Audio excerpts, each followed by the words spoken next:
My name is Sheila, and if there's one thing you should know about me right off the bat, it's that I grew up surrounded by books. More than just stacks of them at home, my dad managed a big publishing house, and ever since I was a little girl, I'd tag along with him to work whenever I got the chance. Got your nose stuck in a book again? Dad would joke every time he found me curled up in some corner of his office, deep into whatever I could get my hands on. Yeah, and I bet I can read more books than you this month. I'd shoot back, always ready for a challenge. Those days at his office, I wasn't just reading, I was living in worlds crafted by imagination. It was magical, really. When I wasn't reading, I was watching Dad in meetings, seeing how he dealt with writers, illustrators, and all the big shots who thought they knew better. He handled it all with a kind of cool that made everyone respect him, but never made him unapproachable. I took the love for books straight into adulthood, became a teacher, shaping young minds to hopefully find the same joy in reading that I did. And every last Friday of the month, I kept up the ritual of visiting Dad at work. It was one of those Fridays when life decided to throw me a curveball. Dad introduced me to Ben, a lanky guy with an awkward smile and an armful of manuscripts. He was there to pitch his latest book, hoping Dad would bite. Ben, this is my daughter, Sheila. Sheila, Ben's a budding writer, got some interesting ideas, Dad said, clapping him on the back. Ben extended a shaky hand, which I took, smiling. Nice to meet you, Sheila. Your dad tells me you're the real critic around here. Hope you won't be too harsh on me. I laughed. I'll try to go easy on you. What's your book about? We hit it off from there. Turned out, Ben was funny, a bit rough around the edges, but he had an honest charm about him. His stories weren't bad either, just a little unpolished. Dad saw potential in him, and after a year of him courting me with quaint coffee shop dates and midnight walks, talking about everything from Play-Doh to the best pie in town, we decided to get married. The wedding was a simple affair, just close family and friends. Dad was beaming all day, and when it came time for speeches, he stood up, glass in hand, a twinkle in his eye that I knew meant he was going to embarrass me. Sheila, ever since you were a little girl, you've always surprised me. Smart, beautiful, and stubborn as a mule. And now, you've gone and married this young man who seems to love you more than his manuscripts. Everyone chuckled as Ben blushed, looking at me like I was his anchor. To Sheila and Ben, may your lives be filled with more love than there are books in my office, and that's saying something, Dad concluded, raising his glass. Life with Ben started like a fairy tale, but fairy tales don't tell you about the bills and the late nights worrying about how to make ends meet. Ben's books weren't exactly flying off the shelves, and as much as I believed in his talent, the world didn't seem ready to bite. I upped my hours at school, took on extra classes, and even ran after-school clubs. Anything to keep us afloat. Hey, I picked up an extra shift at the tutoring center, I mentioned one evening, stirring a pot of spaghetti, trying to keep the concern out of my voice.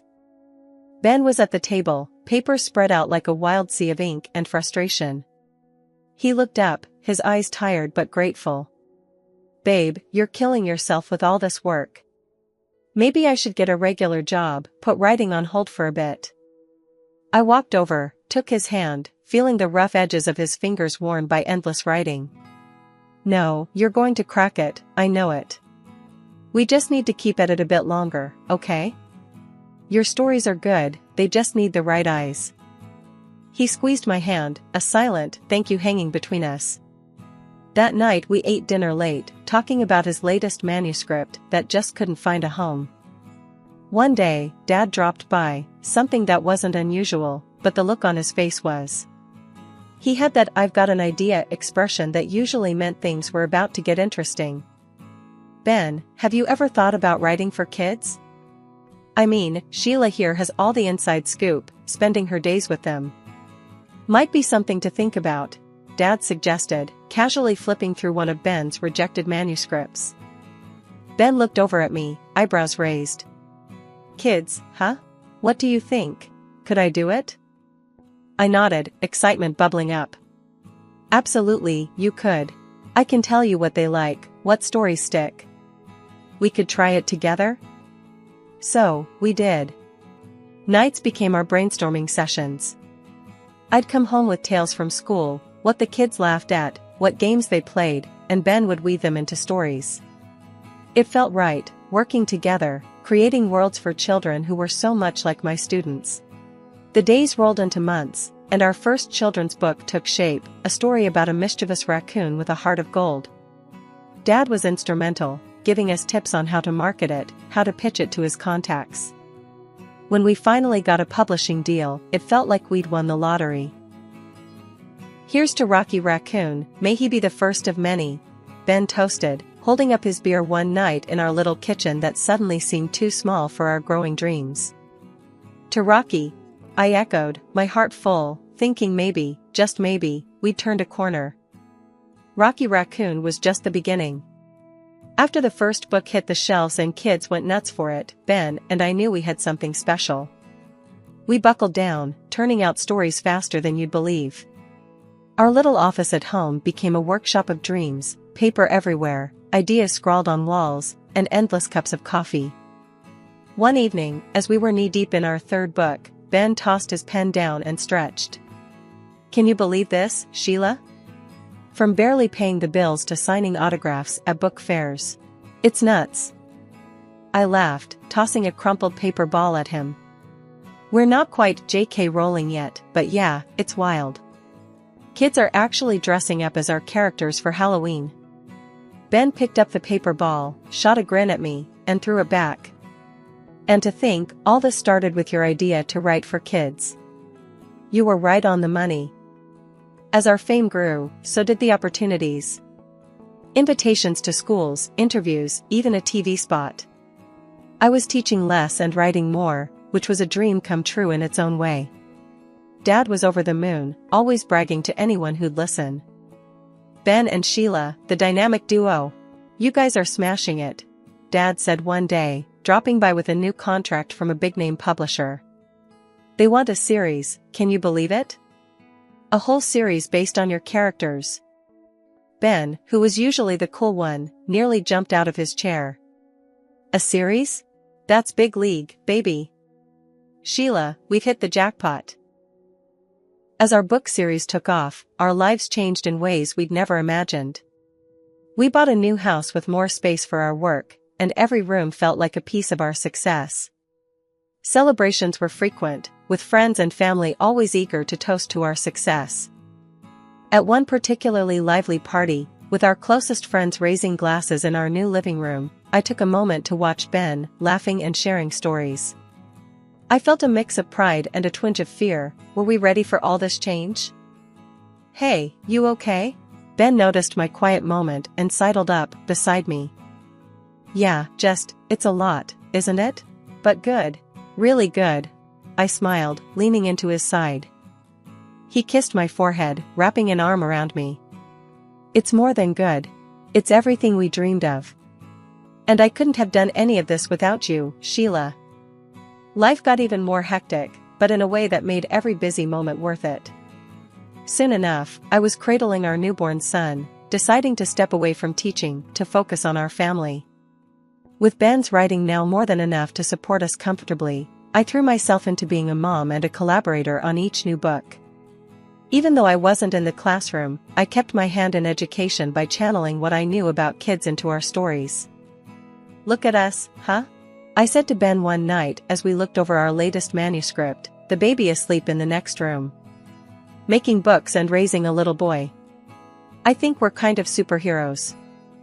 Ben laughed, pulling me close. "Yeah, superheroes who deal in diapers and dialogues. But I wouldn't have it any other way." The evening of Dad's 70th birthday was supposed to be a grand celebration, and it was. Held in one of the big fancy restaurants downtown with a buffet where everyone seemed to mingle effortlessly, except me, perhaps. As the night unfolded with laughter and the clinking of glasses, I couldn't help but notice Ben.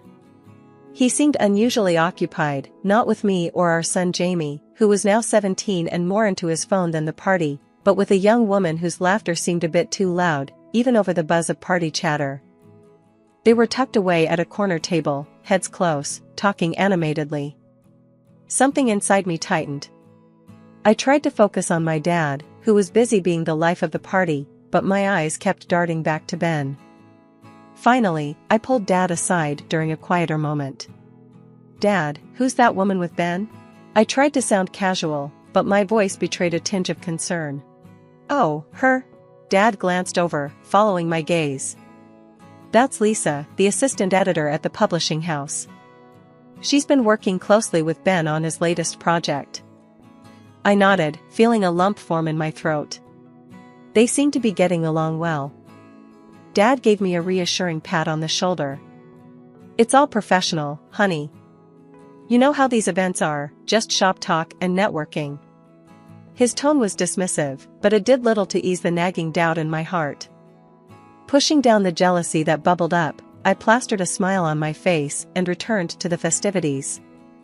Relatives and important guests came over to congratulate Dad, pulling me into conversations and away from my spiraling thoughts. As the evening wore on, I found myself watching Ben and Lisa from across the room. They were laughing again, their heads tilted together in a way that looked far too intimate for a simple work discussion. Each laugh, each shared glance between them felt like a small puncture to my heart. "Let's get some fresh air," I suggested to Jamie, needing an escape from the stifling atmosphere. Outside, the cool night air felt like a balm. Jamie and I leaned against the railing, overlooking the city lights. He talked about school, his friends, and his plans for college, normal things that felt grounding in that moment. "Thanks for being here with me, Jamie. I needed this," I told him as we headed back inside. "Anytime, Mom. You know I've got your back," he replied, bumping his shoulder against mine playfully. We re-entered the party, my resolve strengthened. I would enjoy the evening for Dad's sake, for Jamie's. As for Ben and whatever was happening there, I would deal with it later, when the music stopped and the guests went home. After returning from some fresh air with Jamie, I couldn't shake off the uneasy feeling that had settled over me. As much as I tried to focus on the celebration, my eyes inevitably wandered to where Ben was still chatting animatedly with Lisa. It was like watching a play where you already knew the tragic ending, but you couldn't leave your seat. Determined not to let this spoil the entire evening, I tried to mingle. Yet, every laugh and snippet of music seemed to echo with underlying tension for me. Finally, I decided to head to the ladies' room to freshen up, perhaps clear my head. That's when it happened. As I walked down the quiet hallway towards the restrooms, the muffled sound of voices stopped me dead in my tracks. The door to one of the private dining rooms was ajar, and through the crack, I saw Ben and Lisa. They weren't just talking, they were in an embrace, kissing like two teenagers hidden away from prying eyes. My heart hammered against my chest so hard I thought it might burst. Anger, shock, and a profound sense of betrayal swirled inside me. I felt rooted to the spot, hidden by the shadow of a decorative plant. Just then, their conversation floated out, clear and sharp. "We need to figure this out, Ben. Once your book launches, we'll have enough to start fresh. Just you and me," Lisa whispered, her voice thick with emotion. Ben's reply was a low murmur, but his words were like daggers. I know. I just need a bit more time to sort things out with Sheila. It's complicated with Jamie and everything." The cold reality of their plans hit me hard. I was supposed to be his partner, his wife, yet here he was, planning a future with someone else as if our years together meant nothing. Feeling like I might get sick, I pushed off the wall and stumbled into the restroom. Inside, I leaned against the cool tile, my reflection in the mirror a stark reminder of the fool I had been. Tears threatened, but I willed them back. Crying wasn't going to help, I needed to think. After a few deep breaths, I splashed water on my face, trying to erase any sign of my tears. Composing myself, I stepped back into the hall, only to bump straight into Dad. "Sheila, what's wrong? You look pale," Dad said, his voice full of concern as he noticed my disheveled appearance. "It's nothing, Dad. Just feeling a bit under the weather," I lied, attempting to brush past him. Dad, however, wasn't having any of it. He took my arm gently and steered me away from the main hall into a quieter corridor. "This isn't just a headache," is it? Talk to me, honey.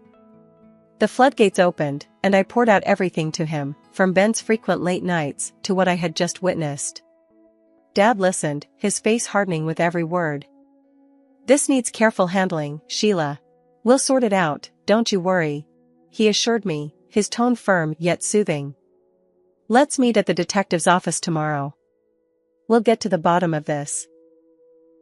Nodding, feeling a mix of relief and dread, I agreed. The rest of the evening was a blur. I couldn't bear to stay any longer at the party, claiming illness, and left with Jamie, who was confused but too sleepy to question much. Ben didn't come home that night, claiming later that he was caught up at work. I knew better now, but kept my newfound knowledge to myself, preparing for what was to come. The next steps needed to be planned with care, and I was grateful to have Dad by my side, ready to face whatever lay ahead. The next morning felt like one of those days when you wake up wishing the world would give you a redo. With a heavy heart and a mind racing with thoughts of betrayal, I drove to the detective's office where Dad had agreed to meet me. He was already there when I arrived, his face a mask of concern and determination. The detective, a middle-aged man named Ron, ushered us into his office. His room was lined with shelves filled with files and 2 chairs opposite his cluttered desk. It looked like a place where secrets came to light, and I braced myself for what was next. "So, Mr. Morris told me a bit on the phone. You want to look into your husband's activities, correct?" Ron's tone was professional, but there was a hint of sympathy in his eyes. "Yes. I need to know if what I saw is just the tip of the iceberg," I said, my voice faltering a bit towards the end. Ron nodded, pulling out a notepad. "I'll need some details from you. Times, places, any particular people involved besides the woman you mentioned." As I recounted everything, from Ben's late nights to the incident at the party, Ron took notes, his expression unreadable. After I finished, he leaned back in his chair, tapping the pen against his notepad. "We'll start with surveillance, check his known hangouts, and track his movements. If he's meeting this woman, we'll find out when and where. Do you want photos or just a report?" "Photos," Dad cut in before I could answer. "We need everything documented, just in case." "Understood," Ron replied. He then looked at me. "It might take a few weeks to gather everything. These things, they take time and patience." 3 agonizing weeks later, we were back in Ron's office, sitting across from him as he laid out what he had found. The folder he opened seemed to spill out my worst fears. Photos, detailed reports, bank statements, and more painted a picture I couldn't deny. "Mrs. Morris, I'm sorry, but it's as you suspected," Ron began. "Your husband has been seeing the assistant editor for over 2 years.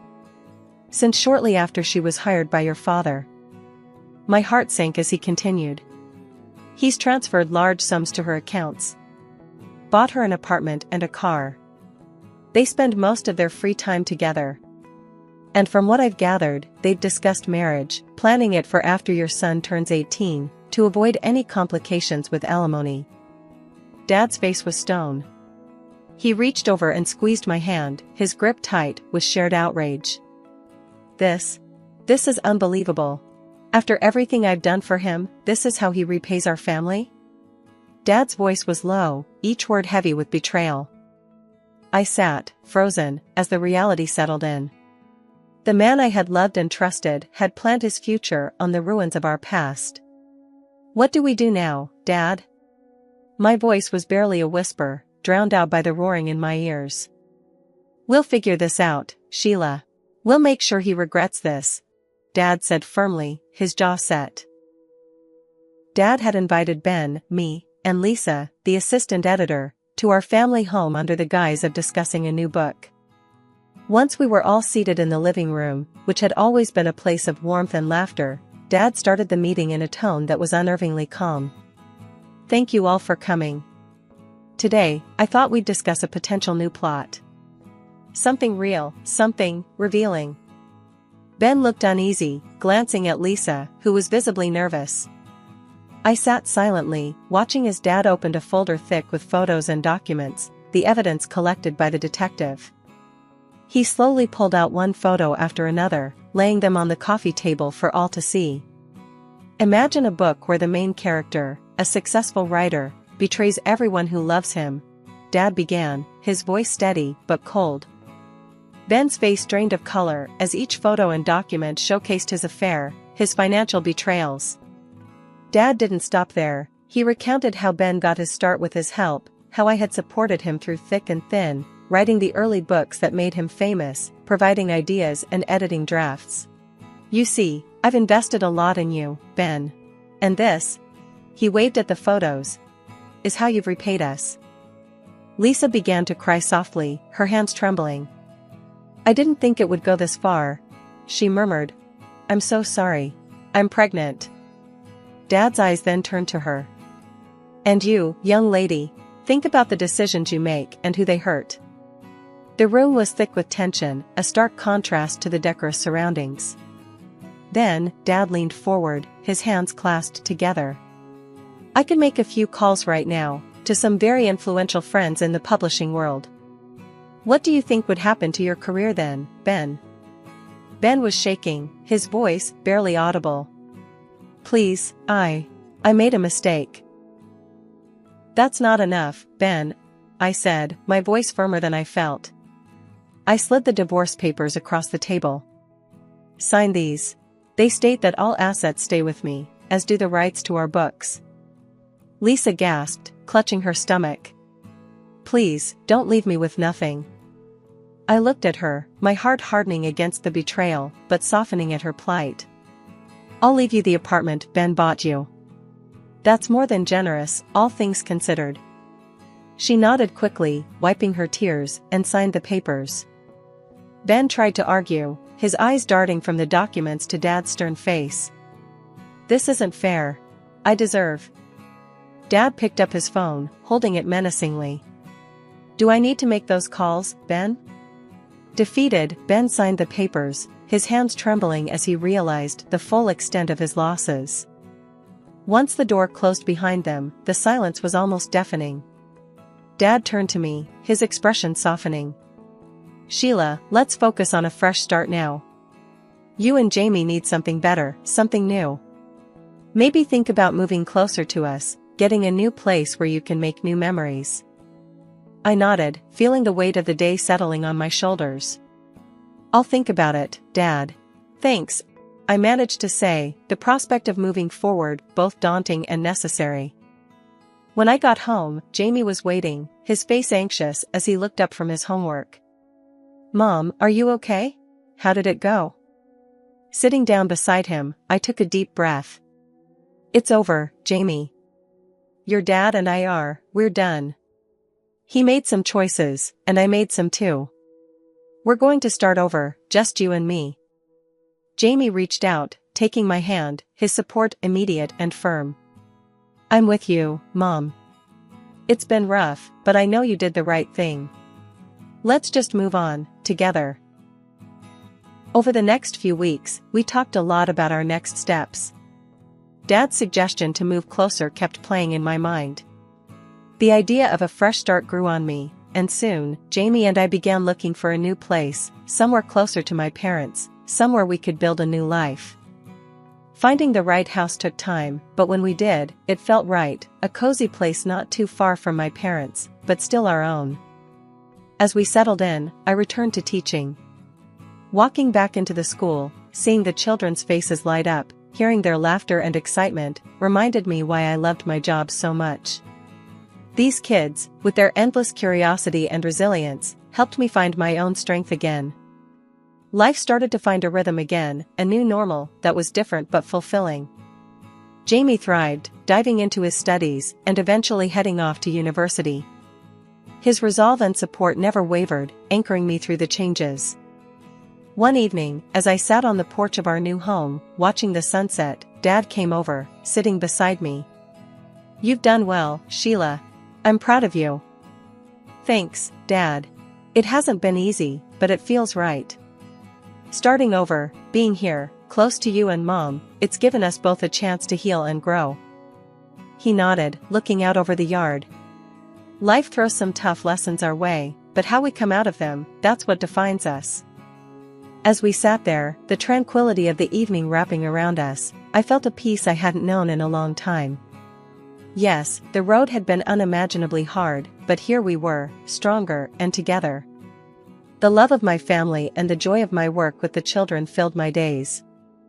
I had found my way back to happiness, back to a life where I could thrive.